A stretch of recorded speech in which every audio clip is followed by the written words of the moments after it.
उसका दिल टूट चुका था और आंखों में आंसू थे। उसका दोस्त आया और पूछा क्या हुआ।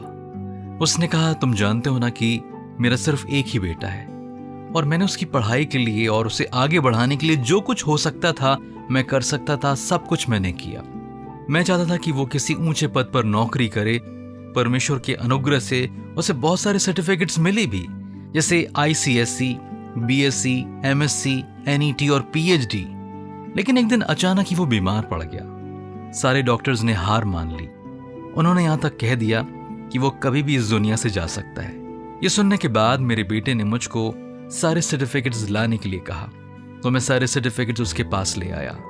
उसने बड़े दुख से कहा कि ये सभी मेरी डिग्रियां हैं। आपने मुझे सब कुछ पढ़ने के लिए कहा सिवाय बाइबल के। आपने एक दिन भी इसमें रुचि नहीं दिखाई। अब मुझे नहीं पता कि जब मैं परमेश्वर के सामने खड़ा होऊंगा तब क्या कहूंगा।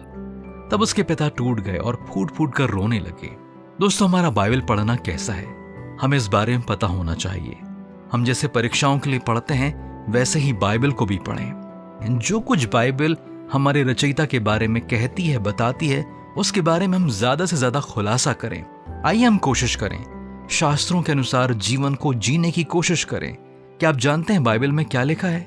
यहोशू 1:8 में ये बात लिखी है, व्यवस्था की ये पुस्तक तेरे चित्त से कभी ना उतरने पाए, इसी में दिन रात ध्यान दिए रहना, इसलिए कि जो कुछ उसमें लिखा है उसके अनुसार करने की तू चौकसी करे, क्योंकि ऐसा ही करने से तेरे सब काम सफल होंगे और तू प्रभावशाली होगा।